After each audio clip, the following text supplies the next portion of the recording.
I welcome all the participants here. Now, to begin with the webinar, let me give a brief layout. First, I will present a perspective which includes the type of energies and why electrical energy is so important to us. Then I will talk about the growth of power system network in India since independence in 1947. I will also present some major challenges faced by Indian power industries here. In then After that, I will present the basic structure of power system and its major components like generation, transmission, and distribution.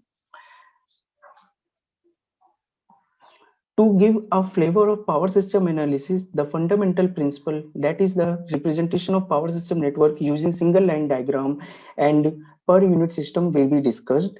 A little more technical discussion with the help of an example will be presented by me here. Then I will present the different areas of power system studies and analysis. I will list out a number of popular and mostly used simulation softwares for the power system studies. I will also present a few open source softwares available to us. In the last, but obviously the most important discussion about this course, the scope and the job opportunities will be presented. I will give a brief of work and responsibilities of a power engineer and list out a number of government and private industries requiring the skilled power system engineers. So now to begin with, um, as we all know, electrical energy has become one of the most popular form of energy. It can be generated centrally in bulk, transmitted economically over a long distance, converted to any other form of energy, or being utilized with a very high efficiency. It can be adapted easily and efficiently to both domestic and industrial applications. Because of all these reasons, electrical energy is the most coveted form of energy. An that is an essential ingredient for all-round development of any country. Consumption of electrical energy is also considered as one of the reliable indicator of any country's development. The per capita consumption of electrical energy in India was 1,208 units in the financial year of 2019 and 20. I will present this later in the later slides how we are lagging behind many other countries around the globe. First, I will just give a brief of type of energies. Classically, the energy sources are divided into broad two categories. As we all know, the conventional or the non-renewable energy sources like coal, petroleum, gas, or nuclear energy. They are present in a limited quantity, and if exhausted completely, they can take over a million years to be formed again. While on the other hand, the non-conventional sources like renewable energy sources like solar, wind, or biomass, they are abundant in nature and they cannot be exhausted completely and are environment friendly also. So conventionally, the electrical energy was obtained by or is obtained by burning fossil fuels due to but now due to increased concern about the environmental pollution and depleting sources of fossil fuels, there is there has been a significant push to utilize renewable energy sources also. Regarding the power system, the electrical power system network is a network of electrical components deployed to supply, transfer, and use electrical power. An example of electrical power system is the electrical grid that provides power to homes and industry within an extended area. It is the largest structure that humans had ever built. So these are the some giving a brief perspective or a brief history of the power system. Now moving on to give a idea of Indian power system industry. India is fairly rich in natural resources like coal and lignite. India has immense water power resources and receive quite large amount of wind and solar energy throughout the year. Since independence, the country has made tremendous progress in the development of electrical energy, and today it has the largest system among the developing countries. In 1947, as you can see from the graph, uh, when India attained independence, the installed capacity was as low as around 1362 megawatt, where it has grown to 370 gigawatt today. So if we talk about the utility-wise distribution within the installed capacity, the coal-based power plants contributes to 56% from this pie chart we can see, and the share of total non-conventional based power plant is more than 65%. Rest 35% of installed capacity is of large, small or micro scale hydro plants, solar and wind-based power plants. Due to the international push for reducing carbon footprint and increasing awareness among people and government, the scope of renewable energy based power plants are increasing day by day. So, moving on, the per capita consumption. If now we are talking about the per capita consumption, as I have already told, it is one of the most reliable and popular indicator of any country's development. India stands at a relatively very low level among many developing and developed countries. We can see clearly from the graph. The graph shows the per capita consumption of various countries for the year 2016 and 17. The per capita consumption is calculated as the gross energy availability divided by the mid-year population of that particular country. The data has been taken from CEA, that is the Central Electricity Authority report on the growth of electricity sector in India from 1947 to 2020. It can be seen that per capita consumption in India is much lower, around around one third than the average of the world. So being being an Indian, the figures may be disheartening for us, but at the same time, being a power system engineer, I look at it as a big opportunity for many startup and companies involved in energy production to end user consumptions. So moving on, as we are talking about the involvement of private sector, in private sector, the report published by again the same CEA, Central Electricity Authority, clearly shows that the contribution of private sector in power generation capacity has significantly increased in the last decade. The change in private sector installed capacity during year 2001 to 2020 is shown here, where the green line represents the state government owned power plants, blue line shows the central government owned private power plant, and violet line shows the privately owned power plants, which is now comparable. We can easily see here the privately owned power plants are now comparable to state and central government owned power plants combined. So now moving on, challenges. Okay, so now as we have already discussed that the importance and the vast size of Indian power system, so it also associated with many challenges. The electricity requirement of India has grown tremendously, and the demand has been running ahead of the supply. The AT&C, it's the short form of Aggregated Technical and Commercial Losses in 19 and in year 2019 and 20 on a national basis was 20.6 20.6 percentage. It consists of both technical losses and technical losses like losses in the form of heat due to current flow in transmission line and transformers, and it also includes the non-technical or commercial losses due to energy thefts or energy meters not being read correctly. So it is possible to achieve a considerable saving by reducing this loss to at, at least a 15%. Right now it is very much higher compared to the rest of world also.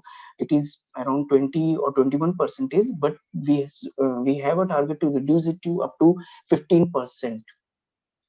Now, again, the complete electrification and reducing the per unit cost of energy are the few administrative measures that the central government should take to improve the per capita consumption of India. We know that the country's coal resources are located mainly in eastern and southern regions.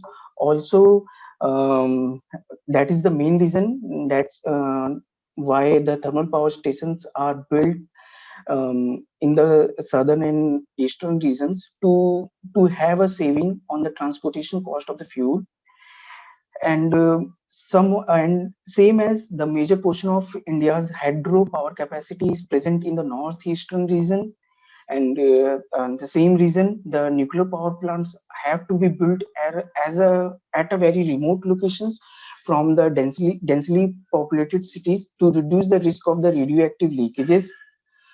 While these are the challenges, these are the factors why we are concentrating the generators on a particular regions, while on the other hand the northern regions of India always has a high demand of electricity due to its agriculture requirement or the large populations. Therefore, the transmission system in India connecting different regions are always congested, and a full scale expansion of transmission system is an immediate need. This is again a very big challenge for Indian power system. And now moving on, as I'm sure that all of us has experienced the biggest power blackout in Indian history that happened in July 30 and 31 in the year of 2012. The main reason behind this was the high demand in the northern region and the failure of load management and planning. After this incident, now the power grid monitors all the line very carefully, and any outage or maintenance are scheduled with proper consideration of load and supply. So these are the some major challenges and a brief uh, layout of Indian power system. So now moving on to power system structure. Till now, we have discussed the Indian power system, its size, achievements, and challenges. Now let's go to some deep in technical aspect of the power system. Here, the structure of power system is shown. Typically, the power system has three main parts: generation, transmission, and distribution. The generating stations is shown in red color. It can be it can be any large or small power plant of any type, like thermal, hydro, nuclear, or the new renewable based power plants also. From generating stations, the electrical energy transmits through transmission system at a very high voltage of 400 kV or 765 kV. At this stage, there might be some load, mostly heavy industries like steel plants. And after the transmission line, the electrical energy goes to distribution system via step down transformer. Here, different types of load like industrial, commercial, or residential loads receives the power at different voltage level. So, um, so these are the main components of power system. As I have already told, the generation, transmission, and distribution. But apart from that, in addition to generation and transmission, the other devices are also required for satisfactory operation and protection of a power system. They include instrument transformer, circuit breakers, relay, fuses, and lightning arresters. Then there are control centers equipped with online computers performing all the coordinations, optimal operations, like load management and economic dispatch, and they do all these things through remote acquisition system. So these are some major components of electrical power system network. So as we have discussed the different components, the main component as I've already told, the generation, transmission, and distribution. So moving one by one, the generation part of the power system network, the generation can be based on conventional power plants or renewable energy based power plants. In the conventional, again, they can be coal or nuclear based or petroleum or diesel based power plants. And same as in the renewable energy based power plants, the hydroelectric, wind or solar PV plants, they come. So just just to give a brief of how the power plant and how the energy conversion process takes place in a thermal power plant. The source of energy in a thermal power plant is coal or gas or petroleum.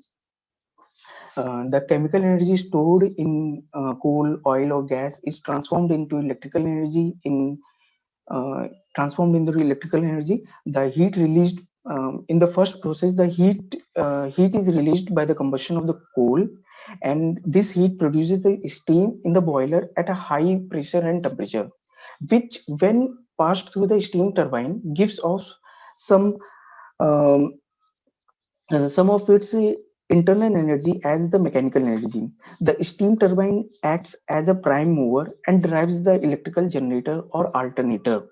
The simple schematic diagram of the thermal power plant is shown here.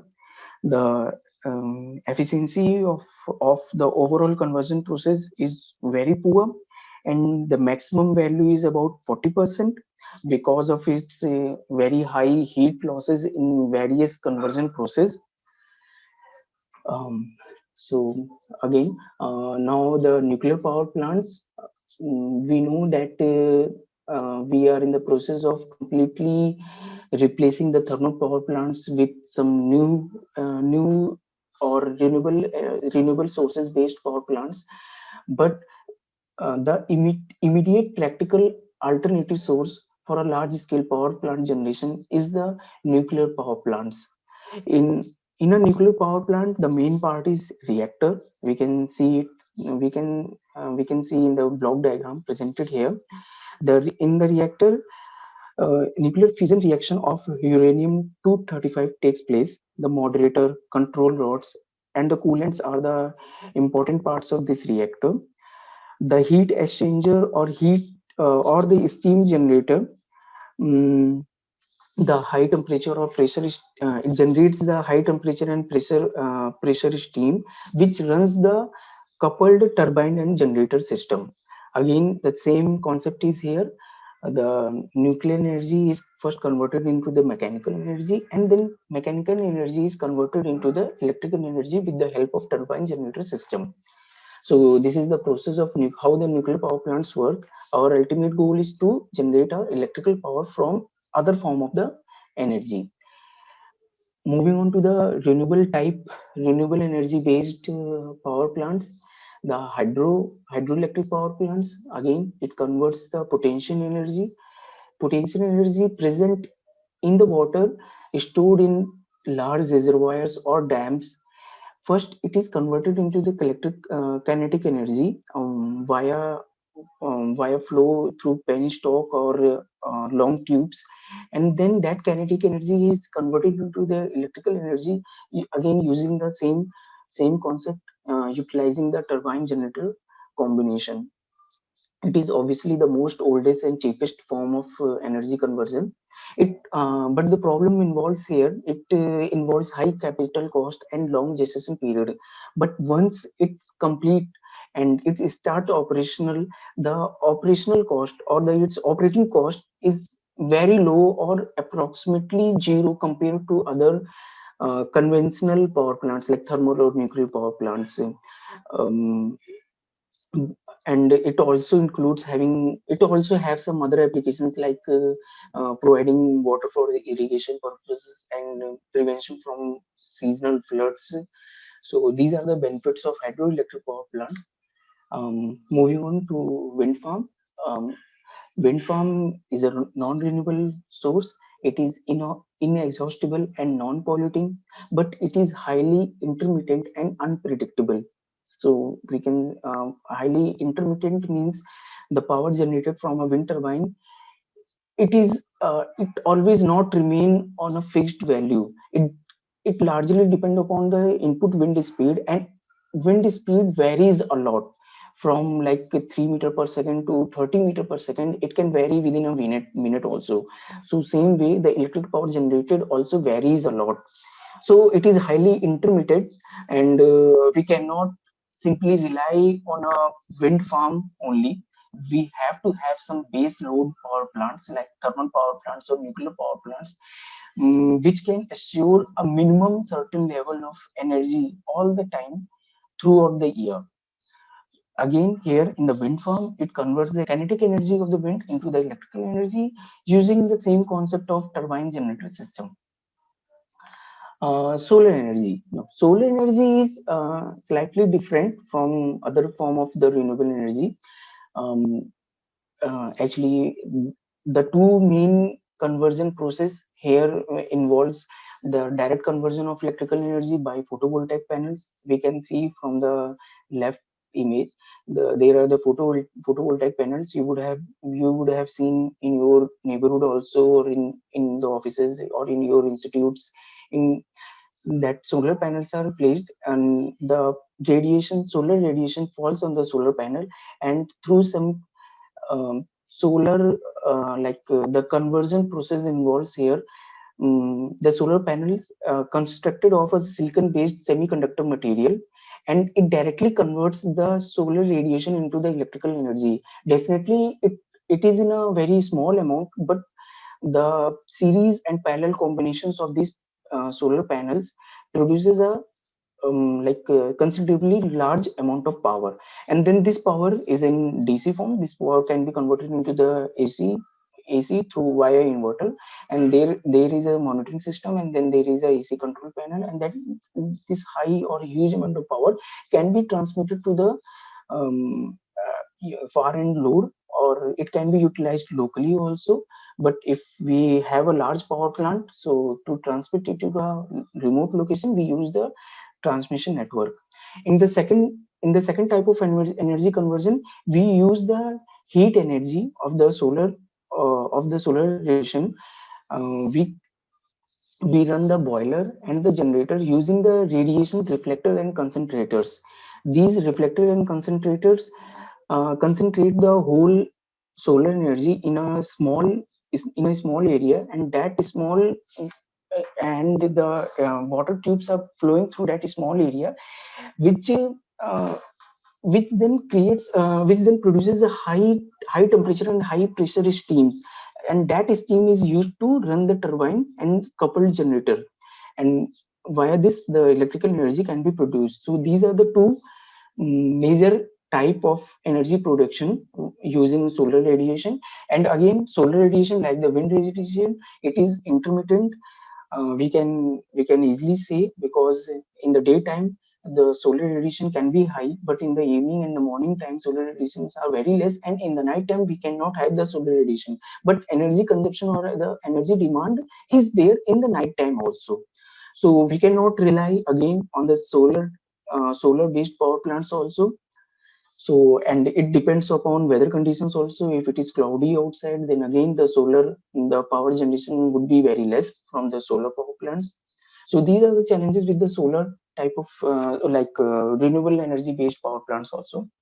So I have given a brief of all the generating power plants. Now moving on the second part, the transmission system. We all know that the transmission system, it is a medium to transmit the electrical power from generating stations to load. It is made up of conductors with different configurations for different voltage levels and distances.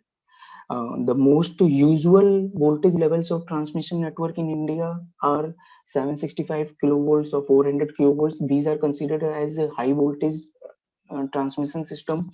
And then there is 220 kilovolts or 130 kilovolts or 110 kilovolts. These are considered as medium transmission network. And again, the much lower values of the voltage level are considered as the short transmission network. So these classification I have explained further. um, these are the three classification of the transmission system: long, medium, short. The long transmission line, which is having a line length of more than 240 kilometers, it has the voltage level of more than 132 kilovolts. All the four parameters like resistance, inductance, capacitance, and the leakage conductance are considered while modeling. So while doing any type of analysis or the calculation, we include all these four major parameters of a transmission line while doing a power system analysis. In the case of long transmission system, it's a simple circuit diagram is shown in the bottom. In the medium type of transmission system, the line length is around 80 kilometers to 240 kilometers. Voltage level is of around 33 kilovolts to 130 kilovolts. And the capacitance, in this case, the capacitance of the line are considered to be lumped at one point. There are two type of representation.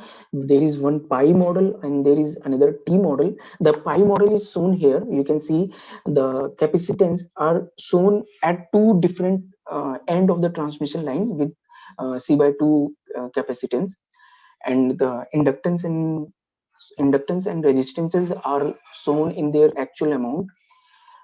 Same as in the short medium line. If a short transmission line, if the length of the transmission line is less than 80 kilometers, then we call it as a short transmission line. The voltage level less than 33 kV, the effect of capacitance is ignored here, and it is represented by the resistances and inductances only. So this is all about the transmission system. Now